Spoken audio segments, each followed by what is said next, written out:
É uma honra poder vir aqui como testemunha e apresentar o meu testemunho de todo esse processo, nesses 2 anos e 6 meses que tive como ministro da Previdência Social. É claro que não é um momento de felicidade para ninguém. Não é um momento de felicidade pessoal para mim, porque a injustiça só dói em quem sofre injustiça. Ela é dolorosa, mas a gente procura a força da verdade para com humildade vencer etapas. Eu fui ministro da Previdência Social nesse período e eu queria só fazer um relato singelo, simples, para que todos soubessem, porque pela primeira vez também está sendo dada a oportunidade de livremente poder falar. Em março de 2023, encaminhadas demandas da Associação Paraná INSS. Várias associações de aposentados e pensionistas e beneficiários da Previdência, logo que eu assumi, me pediram uma audiência e cada uma me entregou uma série de solicitações, de reivindicações. Como eu fiz em tudo o que eu recebi sobre o INSS, despachei imediatamente para a presidência da instituição, a autarquia independente, autônoma, o Instituto Nacional de Seguridade Social, para as providências cabíveis. Em maio de 23, 2 meses depois, o INSS e a Polícia Federal fizeram uma reunião para apurar o cerco contra a fraude previdenciária. Já existiam denúncias, para todos terem absoluta certeza, já foi noticiado amplamente, mas repetindo, em 2020 a Polícia Federal teve uma denúncia de, inclusive, pessoas que trabalhavam dentro do INSS, abriu investigação e simplesmente arquivou-a. Em 2016 isso. Em 2020, novas acusações aconteceram e a Polícia Federal também arquivou. 2 momentos diferentes. Em 2016, por uma decisão judicial, e em 2020, já a prisão da própria Polícia Federal, que não julgou ter fatos que pudessem ter apuração. Isso em que ano, senhor? 2016 em primeiro e 2020 em segundo. Essas investigações, de acordo com o Ministério da Previdência Social, em 2029 e 2022 foram realizadas 59 ações conjuntas que resultaram em 103 prisões, isso em 2022. Da própria ouvidoria do INSS, que recebia as denúncias, se apresentava e enviava elas à Polícia Federal, que efetuou 59 ações conjuntas que resultaram em 103 prisões. Foram cumpridas também 594 mandatos judiciais e as fraudes da época representavam um prejuízo superior a 288 milhões aos cofres públicos. Em agosto de 23, o governo federal criou um grupo de trabalho para aprimorar dados e sistemas corporativos do INSS. Todo o sistema de dados da Previdência Social é feito pela DataPrev. Anteriormente, a DataPrev era da estrutura do Ministério da Previdência Social. Depois ela saiu, já no nosso governo, da estrutura da Previdência Social e foi para o Ministério de Gestão. Mas continuou responsável por toda a parte da informatização de todo o sistema previdenciário, ou seja, tudo que acontece no sistema previdenciário do INSS foi feito, todos os programas, todos os sistemas pela DataPrev. Para que eu deixo claro isso? Porque a DataPrev estava para ser privatizada no governo anterior, teve que ser recuperada, teve que ser feito concurso, ela ampliou muito seu serviço e hoje presta serviço a muitas outras instituições, inclusive com pagamentos pelos seus serviços prestados. Esse grupo que foi instituído, grupo de trabalho com a DataPrev, foi justamente para surgir como um embrião de um decreto feito pelo hoje presidente da República, Luiz Inácio Lula da Silva, assinado por mim, em 16 de agosto de 23, onde cria por decreto esse grupo que falei agora, onde está fazendo parte vários outros órgãos para melhorar o sistema de informatização da Previdência Social. Fazendo parte DataPrev, Ministério da Previdência Social com seu representante, INSS, Ministério da Gestão, Secretaria Executiva seria exercida pelo Ministério do Trabalho, foi indicado, membro do Trabalho se unirão presencialmente do Distrito Federal, e assim foi feito esse grupo com essa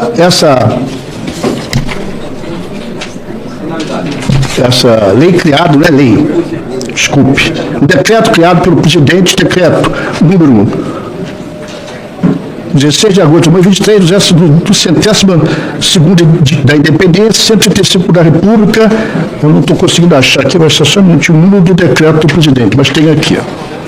Em janeiro de 24, estava falando tudo de 23, em 24, o INSS divulgou no site oficial, isso é fácil pesquisar, e redes sociais, como os aposentados e pensionistas poderiam pedir bloqueio de descontos não reconhecidos de contra-cheque.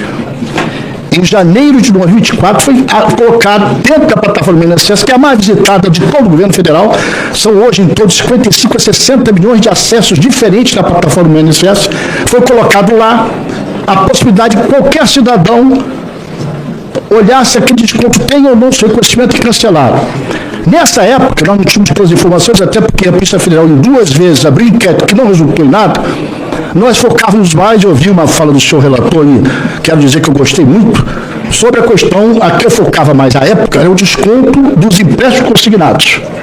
Para mim, esse era o mais grave, é o que eu focava mais, porque atinge cerca de 16 milhões de brasileiros, 16 milhões e 600 mil brasileiros, que alguns com 2, 3 empréstimos, que tem o seu desconto feito, ali vem desconto de auxílio funeral, desconto de seguro, a maioria das vezes, reclamações que a gente recebia, à época era muito mais pelo empréstimo consignado que pelo associativo. Então nós colocamos essa portaria em vigor. Em março de 24, o INSS suspendeu novos acordos de cooperação técnica. A partir de março de 24, um novo foi colocado pelo INSS. Ainda em março de 24, foi criada a possibilidade de benefício aí já automaticamente bloquear e pedir exclusão de desconto associativo pelo aplicativo do INSS. Primeiro chamava a atenção da possibilidade de ele verificar. Nessa já podia, com apenas um toque no sistema da plataforma do INSS, cancelar aquilo que ele julgava indevido. Em abril de 24, foi estruturada a implantação da biometria. Essa biometria que seria todo o programa, toda a plataforma dela montada, como já falei inicialmente, pela DataPrev. E fator de segurança este para a liberação dos descontos dos benefícios. Isso só aconteceu em 25, mas em abril de 24 começou, levou um ano praticamente até a conclusão dessa plataforma. Ainda em maio de 24, começaram os testes com o sistema biométrico desenvolvido pela DataPrev. Conforme a DataPrev, a biometria está em pleno funcionamento desde fevereiro de 25, um ano depois que começou a ser aplicado esse sistema. Em julho de 24, o INSS informou publicamente que já vem adotando quase todas as medidas proferidas pelo TCU. O TCU, que tem tudo relatado, depois para não ocupar muito tempo, eu vou encaminhar ao presidente, ao relator, todos os questionamentos que o TCU fez e o que a autônoma autarquia do INSS tomou como providências. Isso tudo em 24. Em janeiro de 25, a atuação da ouvidoria do Ministério, tem uma ouvidoria que recebe todos os reclamos, queixas de todo mundo. Essa ouvidoria, em janeiro de 25, tratou de 5.354 manifestações de janeiro de 25. Se comparado ao mesmo período de 24, que eram 4.437, aumentou 20%, e assim foi aumentando sucessivamente através da ouvidoria, que era um trabalho correlato com a inteligência e informado imediatamente à Polícia Federal. Abril de 25, foi avisado o comando de voz, foi ativado um comando de voz, isso é abril de 25 agora, do INSS para que os aposentados pensionistas com dificuldade em tecnologia possam acessar o serviço pelo celular para poder cancelar o que tivesse que cancelar. Eu estou dizendo aqui para os senhores uma série de medidas tomadas antes da operação feita pela Polícia Federal com a CGU. Essa ação da Polícia Federal com a CGU teve origem, a base de tudo começou na ação do Ministério da Previdência Social e da ouvidoria que alimentou esse processo de informação para que a Polícia Federal pudesse agir, como está agindo até hoje, não está concluído o processo, e pudesse também tomar as providências que estão sendo tomadas, né? Hoje nós temos mais de 1.200.000 aposentados, beneficiados da Previdência, que ressarciram-se daquilo que foi extorquido deles. Mais uma vez registrando que essa ação foi de fora para dentro. Ou seja, não era uma ação feita de dentro do INSS com dinheiro público da Previdência Social. Era uma ação feita entre uma parte das associações criminosas com a conivência criminosa de alguns de dentro do próprio INSS, que está sendo apurado e que espero eu que sejam presos exemplarmente, aqueles que tiverem os seus delitos comprovados. Sendo que, repito, isso só está acontecendo agora. 2 atos anteriores da Polícia Federal foram arquivados. Esse já devolveu 1.250.000 devoluções daqueles que foram roubados por esse grupo nefasto, que uma parte ainda dentro do próprio INSS, e com a conivência das associações. Isso já foi tudo feito. Aqui eu tenho um relato, só para ser mais breve, tem quanto tempo eu já usei, não? Já usou 6 minutos. Ah, tá, desculpe, então estou bem no tempo, né? Eu tenho aqui as reuniões dos conselhos, porque a grande denúncia que tinha contra mim, quero explicar aos senhores parlamentares que eu não sou denunciado, eu não sou citado, foram feitas dezenas de investigações, foram feitas dezenas de depoimentos, meu nome sequer é citado. Não tem uma citação de nenhum depois dizendo, eu falei com o Carlos Lupe, eu tive com o Carlos Lupe, eu consegui alguma coisa com o Carlos Lupe, não tem uma citação. Tanto isso é verdade que uma senhora senadora arguiu ao Ministério Público Federal para que fosse aberta uma sindicância contra mim e o Procurador-Geral da República simplesmente se negou a abrir o procedimento, abrir um processo de denúncia apresentado. Por quê? Porque não existe fato. Então eu estou aqui para colaborar, não sou investigado e não tenho citação. Mas só para registrar, porque foi levantada aquela questão da doutora Tônia, que disse que fez uma denúncia dentro do Conselho. O Conselho é um conselho quadripartite, Conselho Nacional da Previdência Social. Tem membros do governo, que é a maioria, tem membros das entidades de representação das centrais sindicais, tem membro representado das centrais dos aposentados e pensionistas e tem representante do setor empresarial. Febraban está lá com seu representante, setor de comércio. Então, é uma reunião pública, aberta, todo mês, uma vez por mês, e eu sempre presidi todas as reuniões. Algumas vezes eu saí um pouco antes, o hoje ministro, que era meu secretário executivo, ficava. Nessa data aqui, na reunião, 4 reuniões extraordinárias, não foi na 4 não, desculpe, aqui são as ações, só quero me referir a essa aqui. A doutora Tônia e o Carioca tem uma mania que eu vou me corrigir, que os advogados já pediram para eu não falar isso. A gente tem uma de chamar, ô amigo, ô irmão, é uma maneira que o Carioca tem de se aproximar das pessoas. Não é porque tem uma amizade com a pessoa, nem porque seja irmão de sangue da pessoa. É uma maneira que o Carioca tem leve. Quem vai no Rio de Janeiro, quem é do Rio de Janeiro, sabe disso. Ô amigo, ô irmão, a gente fala isso como um tratamento cotidiano. A doutora Tônia falou nessa reunião, qual foi a fala dela?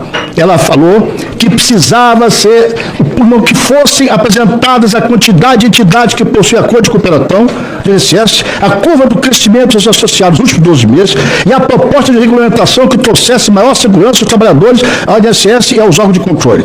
Ela fez esse pedido formal nessa reunião. O que eu disse? Que era muito grave as denúncias apresentadas, mas que isso, toda reunião do Conselho, ele é preparado pelo menos com 15 dias de antecedência.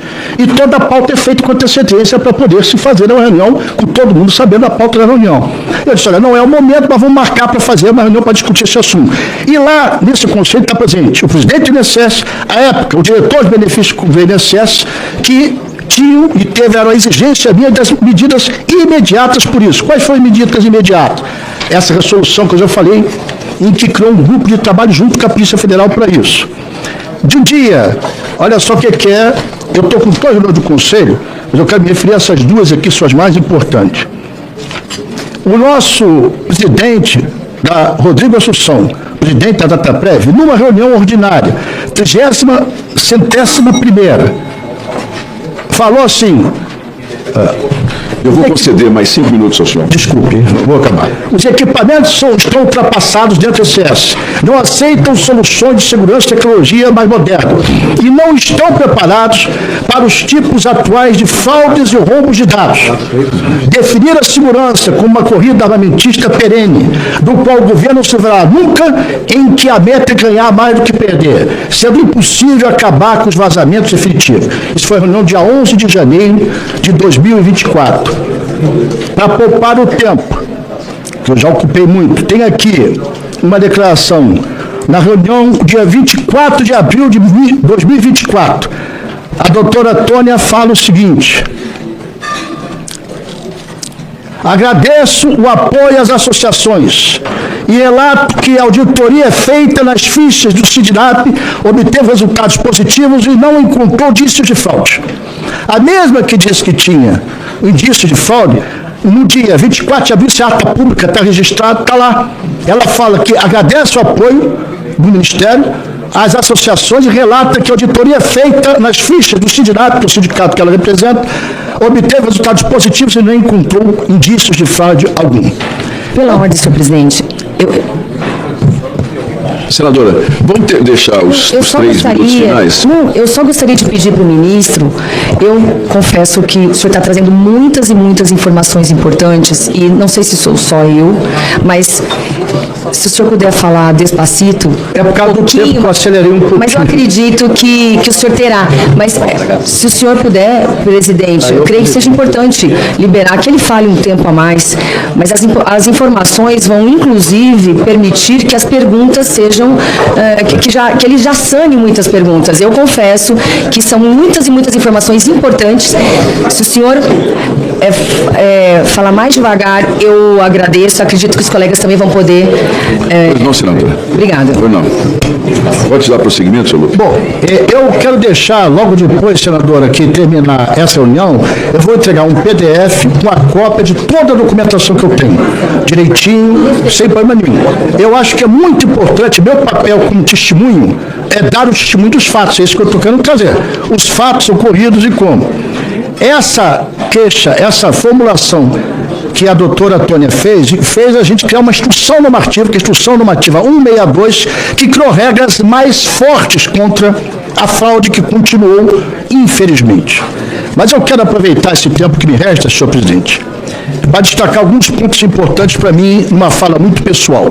Repito que eu vou deixar isso tudo à disposição da mesa. Todos são documentos públicos, todos são na plataforma do meu INSS, na plataforma da Previdência. Vou deixar um PDF na mão do senhor presidente, do senhor relator, para distribuir para todos os parlamentares. Mas eu quero dizer, eu tenho que fazer isso porque, mesmo desaconselhado por todos os meus amigos, eu sou um ser humano que vive no coração. Errar é humano, eu posso ter errado várias vezes, má fé eu nunca tive. Acobertar desvios, nunca fiz na minha vida. Pode ter alguém que tenha lutado tanto para os aposentados quanto eu, mas não tem não. Porque eu, desde o primeiro dia, comprei uma inimizade muito grande. Sistema financeiro, por isso que eu falei da palavra que o senhor relator falou hoje. Eu acho muito importante o que o senhor falou. E fundo nesse processo de descontos que se faz de uns lucros aos aposentados, pensionistas, pelo empréstimo consignado.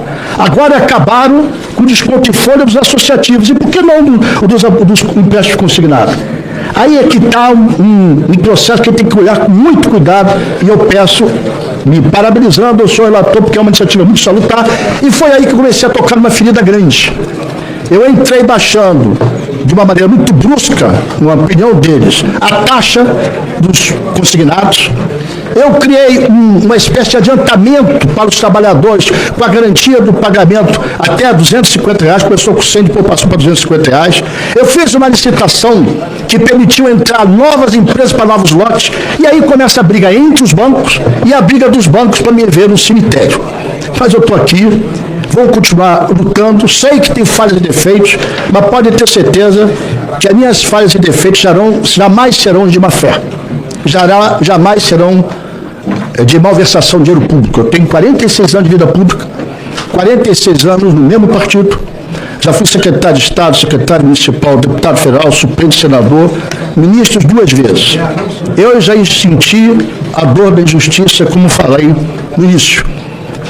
Mas eu gosto muito de ler trechos da Bíblia que marcam a minha vida. E lá está escrito: os injustiçados serão enaltecidos. Eu aguardo. Eu tenho uma vida pela frente para aguardar o tempo de ver quem cometeu o crime ser preso, e eu assistir o nosso aposentado pensionista com uma vida mais digna. Muito obrigado. Muito obrigado, senhor Carlos Lupe.